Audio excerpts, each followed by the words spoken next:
Saudara, saya ingin mau memberikan diagram tentang apa yang kita bicarakan tadi, yakni Yesus mengundang kita kepada keintiman, relasi dengan Dia, tapi sekaligus juga dengan memberikan tantangan.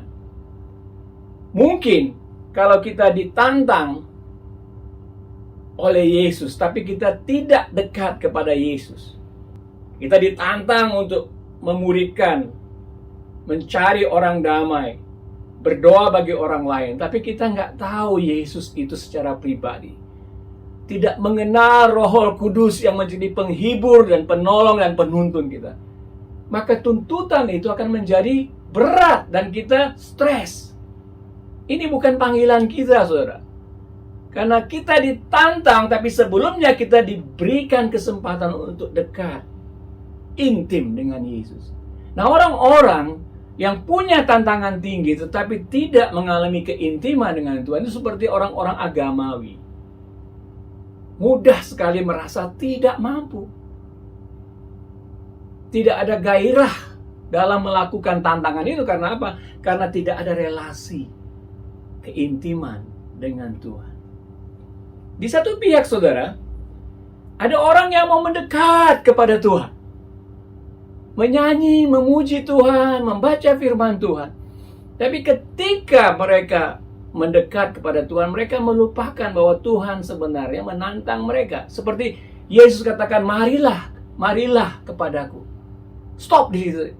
Ya, mendekat kepada Yesus, berdoa, ikut seminar sana sini, nonton YouTube sana sini. Tapi saudara, ketika tantangan Yesus untuk menjadikan kita penjala manusia itu kita dengar, kita abaikan. Oh, itu hanya untuk orang-orang yang dipanggil.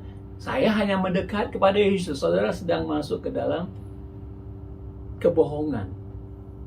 Memang kita bisa dekat dengan Yesus tanpa melakukan tantangannya, dan kita akan merasa aman. Oh, pendetanya bisa kasih khotbah kok. Kita merasakan apa?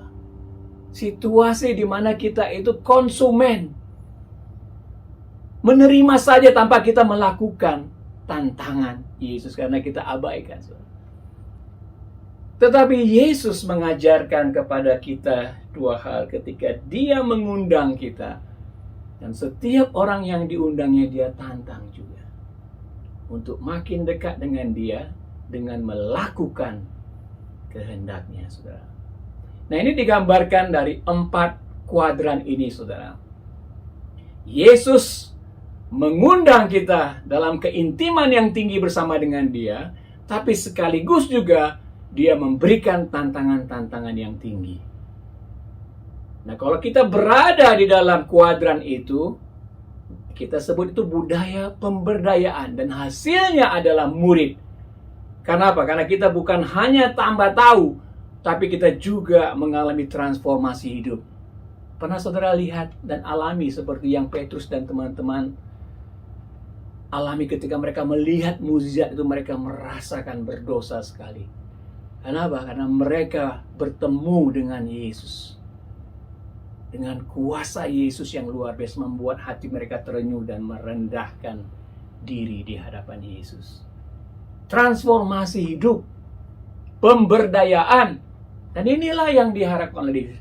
Tapi sebaliknya, bahkan umum, saudara, ketika kita masuk dalam satu konteks, mungkin kita ada di kuadran yang di sebelah kiri, di mana budaya santai, nyaman, kita dekat dengan Yesus, nyanyi pujian, terhibur, saudara. Kadang-kadang khotbahnya juga entertain hati kita, ya, memberikan inspirasi, edukasi. Tapi hasilnya adalah konsumen. Orang-orang yang hanya menerima tanpa mereka melakukan tantangan Tuhan Yesus. Karena jarang sekali ditantang untuk melakukan apa yang Yesus kehendaki. Bahkan mereka tidak pernah berbicara tentang jadikanlah segala bangsa, segala kelompok murid-murid Tuhan. Tidak pernah ditantang untuk berdoa bagi orang-orang yang berdosa, orang-orang yang bahkan menyakiti kita.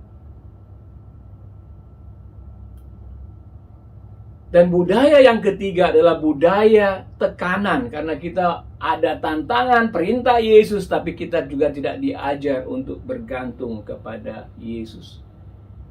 Mengenal siapa itu Roh Kudus, bagaimana dia menolong kita dan memimpin kita kepada seluruh kebenaran. Jadi akhirnya kita hanya rutin tahu tantangan berat, tapi tidak ada kekuatan dari dalam. Ini seperti orang-orang agamawi. Rutin, no power. Nah, saudara,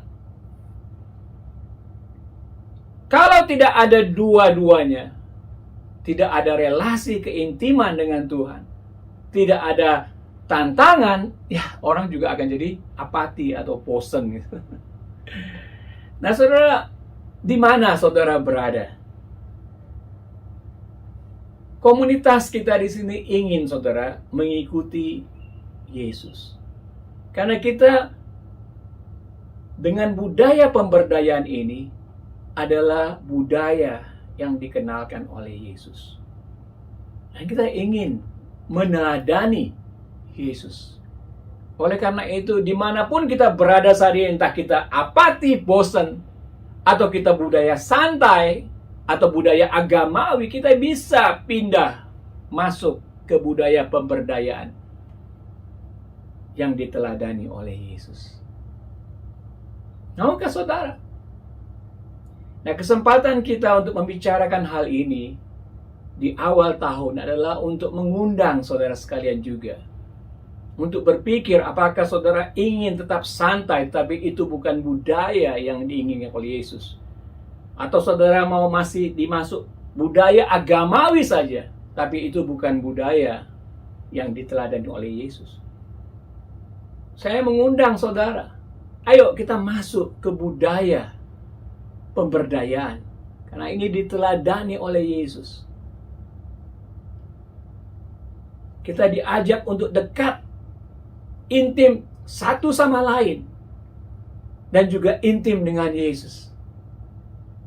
Di tahun ini, bagaimana komitmen saudara untuk pertemuan-pertemuan komunitas?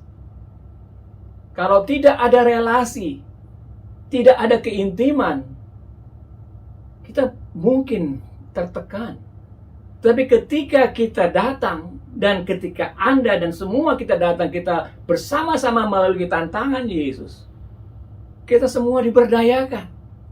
Setiap pertemuan-pertemuan kita menjadi pertemuan pemberdayaan di mana kita mengalami keintiman satu sama lain dan bersama dengan Tuhan dan bersama dengan Roh Kudus dan bersama dengan firman-Nya. Kita juga ditantang bersama-sama melakukan kehendak. Ini nggak bisa saya lakukan sendiri, tapi saya mengundang saudara untuk ikut ambil bagian masuk dalam budaya pemberdayaan yang dihasilkan dalam tahun ini. Dan kalau saudara terlibat di dalamnya, saudara menjadi murid Yesus. Bukankah itu luar biasa, saudara? Itu yang menyenangkan hati Bapa. Karena Bapa memiliki hati, bukan puas dengan orang-orang menjadi orang Kristen, percaya Yesus, melainkan percaya Yesus dan melakukan kehendak-Nya, melakukan tantangannya. Saudara, di mana saudara berada saat ini? Apakah saudara sudah bosan, tidak ada tantangan, tidak ada keintiman? Apakah saudara santai saja? Atau saudara merasa tertekan? Saya mengajak, mari kita masuk ke situ. Dan kesempatan kita bertemu minggu demi minggu adalah kesempatan kita untuk membangun relasi satu sama lain. Demikian juga membangun relasi dengan Tuhan. Tapi tidak cukup di situ. Kita juga mendapatkan tantangan untuk melakukan kehendak Tuhan. Amin, saudara. Mari kita lakukan ini di tahun 23. Dalam beberapa minggu mendatang ini kita akan membahas beberapa hal tentang relasi ini, saudara. Sehingga kita tahu paling tidak, why? Kenapa kita muncul setiap hari Minggu bersama-sama? Mudah-mudahan saudara menangkapnya dan ikut terlibat. Dalam nama Tuhan Yesus. Saya berdoa bagi saudara. Tuhan, kiranya Engkau menolong setiap kami yang menerima pesan ini, supaya kami boleh menerima undangan Yesus sekaligus juga menerima tantangannya Tuhan, untuk kami boleh menjadi murid murid yang memuridkan, mengalami transformasi hidup menjadi garam dan terang dimanapun Tuhan memanggil kami. Amin. Selamat siang saudara.